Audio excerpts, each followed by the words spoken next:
Round about 1942, March or April, the German put out a notice that all Jews have got to assemble in town.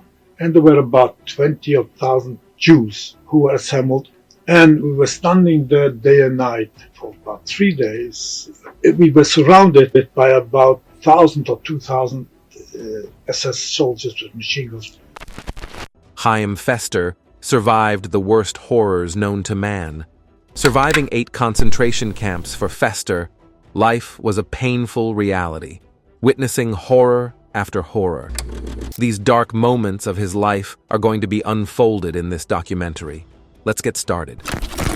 When the war broke out in Poland on Friday, 1st September 1939, Ferster was 17 years old and lived with his family at home in a place called Sosnowiec near the German border.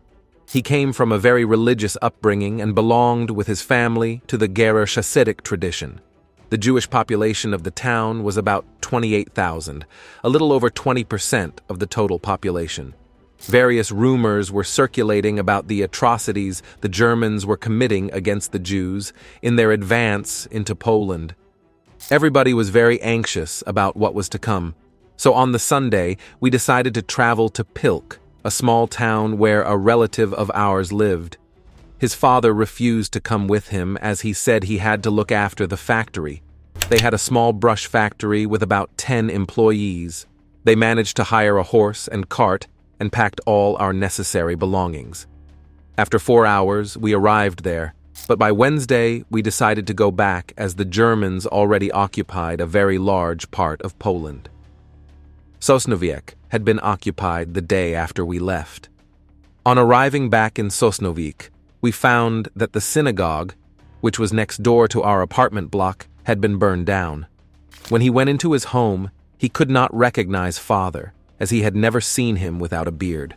All Jews had been ordered to shave off their beards.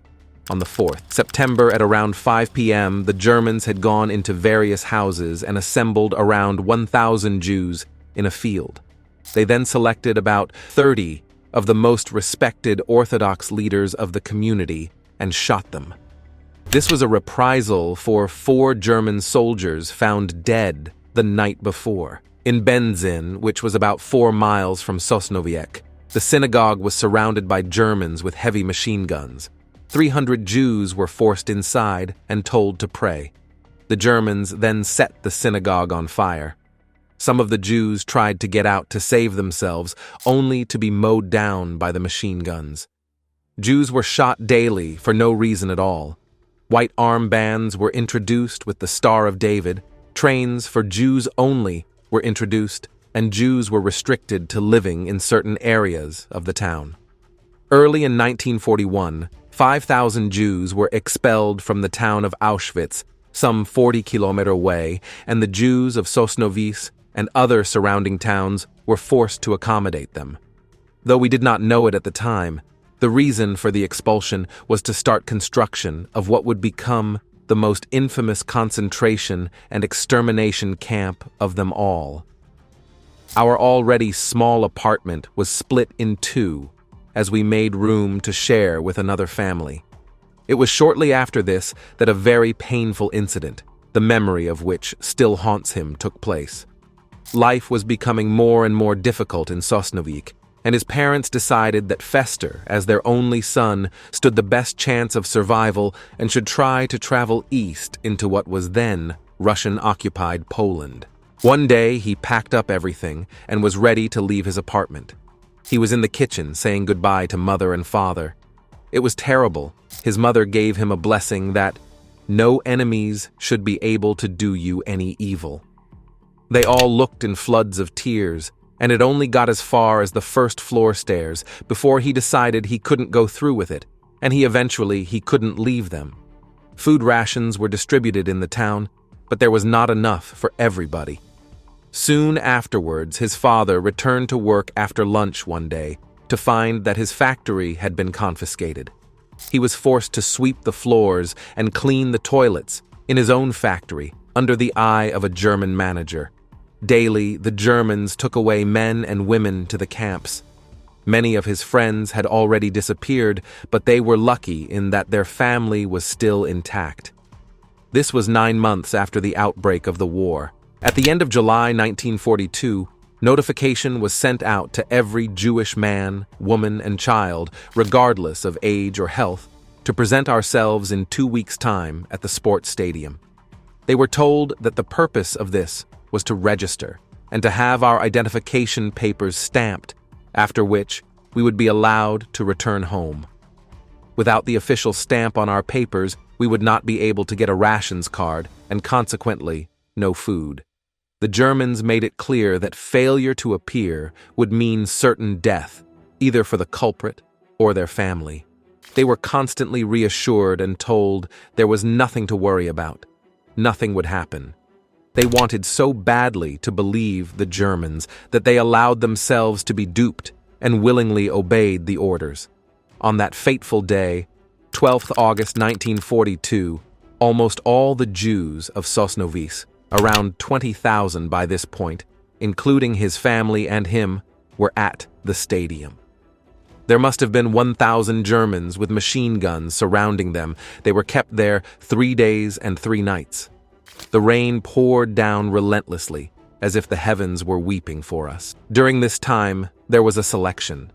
Disabled people, elderly men and women, and lots of others were rounded up and sent to Auschwitz. The rest of us were eventually sent home. This was the last time he saw his mother, as she too was sent to Auschwitz. Whilst all of this was going on, many Poles went into the empty Jewish homes and ransacked them, taking whatever they wanted. In every home, at least one family member had been sent to Auschwitz. In the streets, you could find little children searching and crying, "Mummy, Daddy, where are you? Where are you?" To no avail. Hours later, German trucks were driving around, picking up these unfortunate children and sending them on to Auschwitz. As time went by, life was becoming more difficult. People were dying in the streets from starvation, beatings, and illness, as there was hardly any medication to be had. Yet we still did not lose our religious faith. Prayers took place 3 times a day with someone keeping watch, as the penalty for more than 3 people congregating in one place was death. In November 1942, 14 people were found praying in a cellar. They were marched out into the marketplace and shot.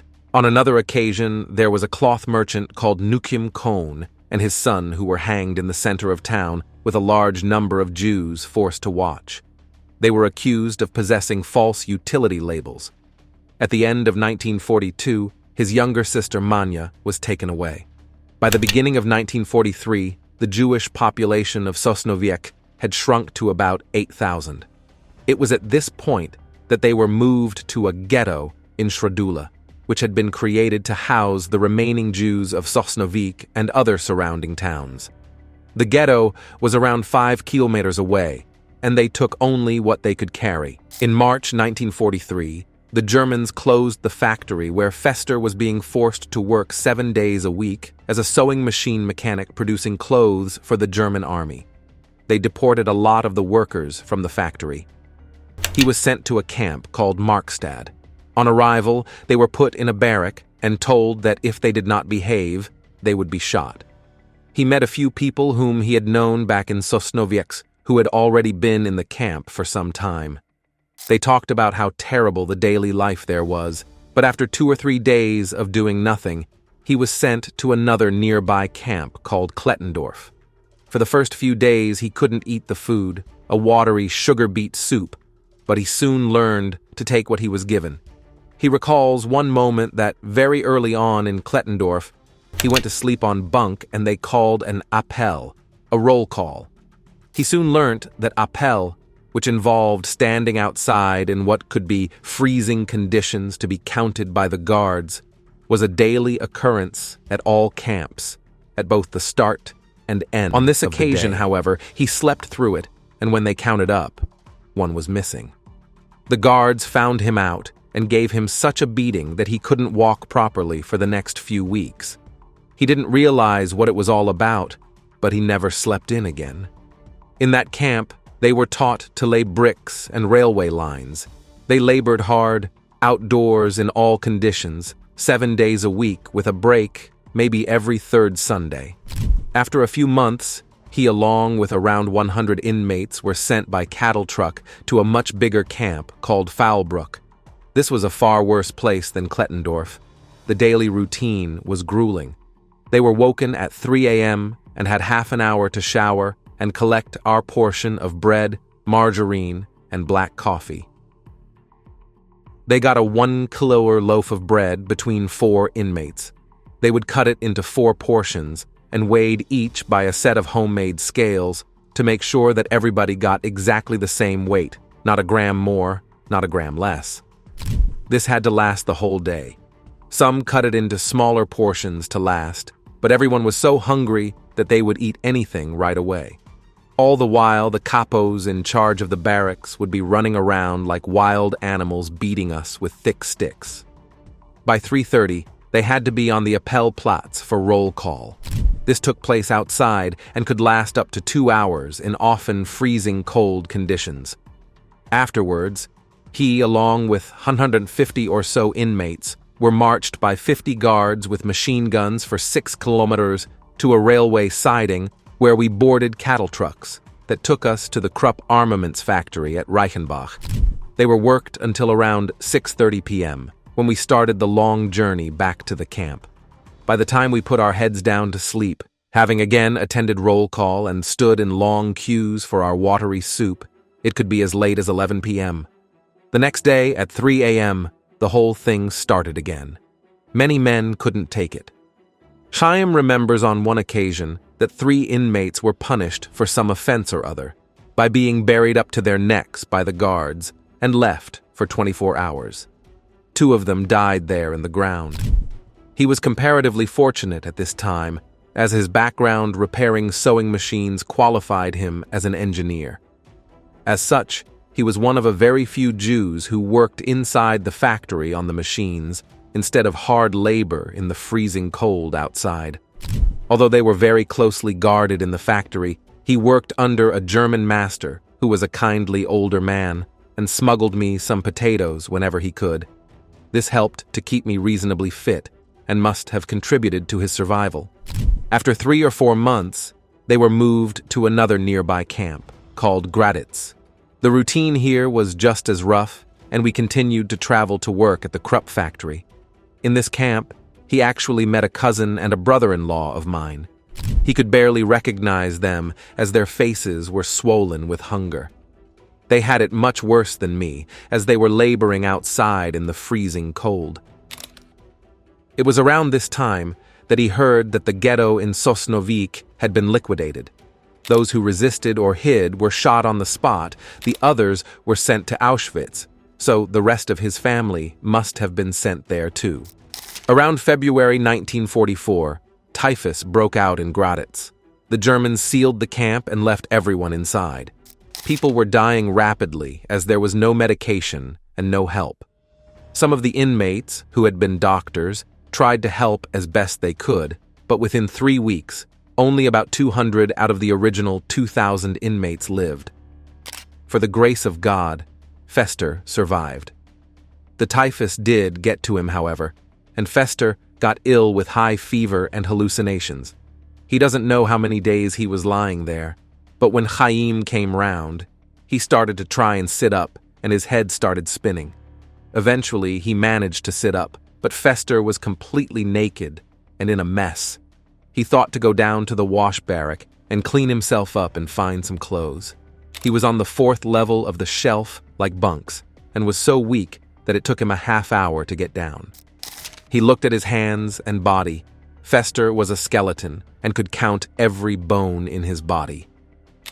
When he entered the wash barracks, he found a large number of naked dead bodies stacked on top of each other, 6 one way and 6 the other on pallets. Once the typhus had passed, those who survived were sent by cattle truck to another camp called Annaberg. In this camp, Ferster met an uncle, Josef Mendel Oderberg. He was a watchmaker and had taught him to repair sewing machines back in Sosnowiec. He helped me quite a bit with food and advice on how to get by in the camp. Conditions weren't quite as bad in this camp, and again, he was sent out to work in a nearby factory with other foreign laborers, mostly French and Czech. These workers had much more freedom than Jews, and one particular Czech girl would secretly bring Ferster sandwiches every day, leaving them on a corner for him to take when the guards weren't looking. He was so grateful for this. In September 1944, Ferster had to see some more horrors and was sent to Auschwitz. This was extremely frightening. He was shocked. They arrived in cattle trucks in the middle of the night after a 24-hour journey with very little food. When the doors slid open, the quietness and the stillness made him shudder. As he recalls, there was a heavy smell of carbolic. As Ferster looked around, he could see electrified barbed wire for miles and miles. Every 10 meters or so, large light bulbs lit up rows of barracks as far as the eye could see. In the distance, he could see flames coming out of chimneys on all four sides. He did not realize at the time, but these were the flames from the crematoria.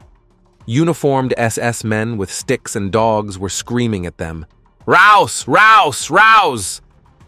When they got out of the wagons, they were lined up to be counted. They were also helped by some of the Auschwitz inmates in the blue and white striped uniforms. They were put in an empty barrack for the night. The next morning, there was a selection. Some had to go to the right and some to the left. Ferster's group, which was sent to the right, went to the shower room, where they were showered. They were tattooed with a number and taken to wooden barracks in quarantine, which housed up to 1,000 people. The others who were sent to the left were never seen again. It was Yom Kippur, the holiest day of the Jewish year, when Ferster was languishing at Auschwitz.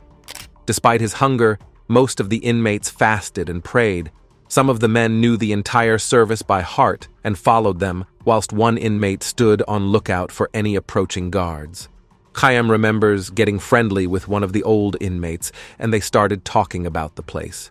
He said to him, "Chaim, there is a block with about 110 Jewish children. They are getting lots of food and toys, all they need." Ferster couldn't understand why they are doing it. 12 days later, they could see these happy faces on lorries being driven to the gas chambers. Although they were in quarantine and not working as such, daily life was a terror.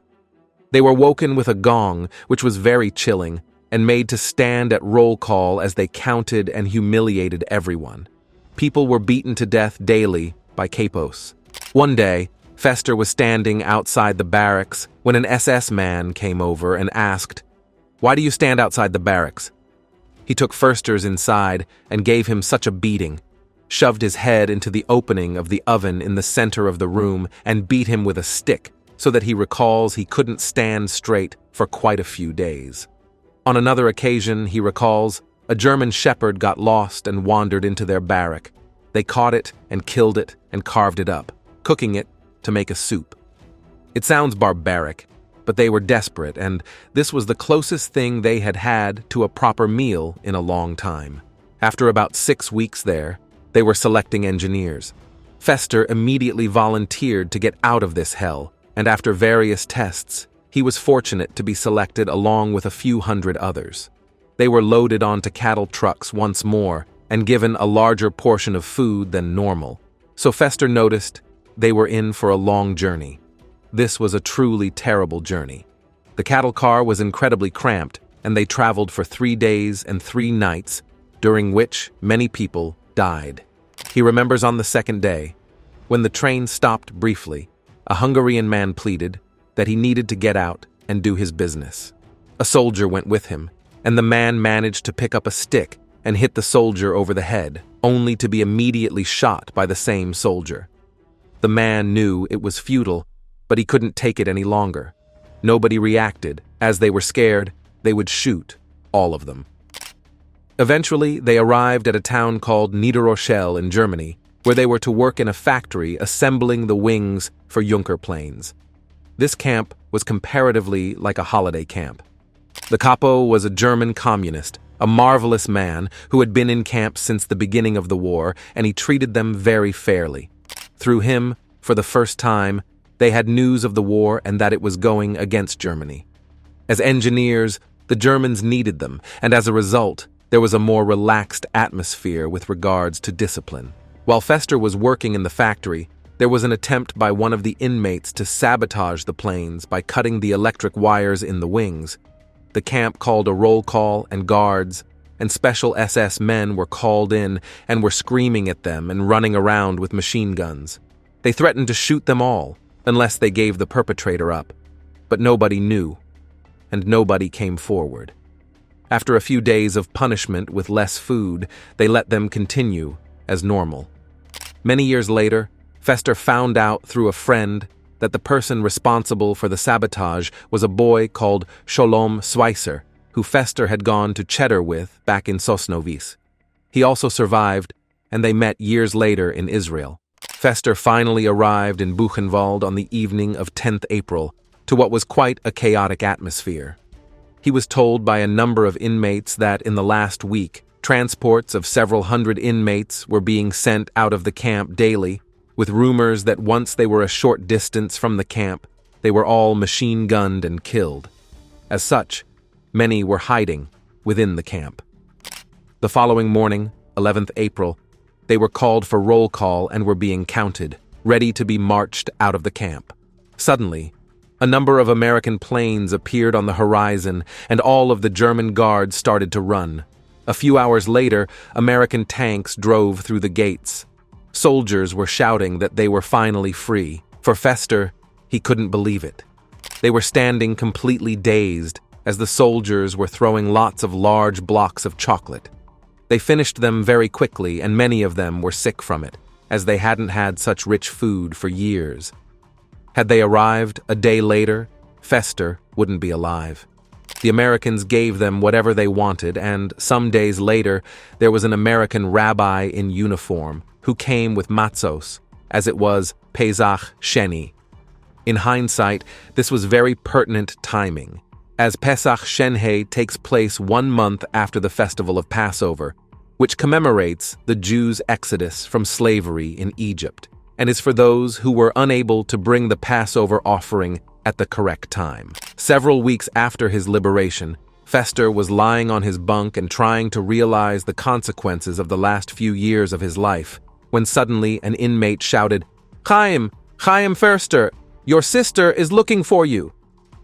It was his younger sister Manya, and she was standing about 30 yards away. Ferster could not believe it. Manya had been liberated by the British in Bergen-Belsen and had found him through lists of survivors that were interchanged at the camps. Ferster traveled with her to Belsen to meet up with a cousin of Regina Bornstein, who was the only other known survivor from their family. Together, they were fortunate enough to travel to Sweden as part of a recuperation scheme.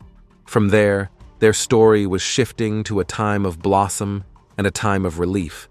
Perhaps not in the greatest sense, but the world was shocked to see the incredible resilience of Ferster. Before his last days in 2017, standing in the center of the huge stage, his trembling voice leaden with emotion, Chaim peered into the dimly lit auditorium and made a desperate plea to the 1,200 people who had gathered to hear him speak. "Never forget the Holocaust," he boomed with a force which belied his 9 decades. Instead, he pleaded, "Let the memory of Nazi genocide be passed like a baton from generation to generation, so that this darkest stain on the history of humanity could serve as a reminder of what man is capable of." In his later years, he dedicated himself to sharing his story of pain and loss with the next generation. He reminds us that the eyewitnesses to the Holocaust will not be with us forever, and that it is up to all of us to keep their legacies alive. Ferster was a powerful, determined, indefatigable man.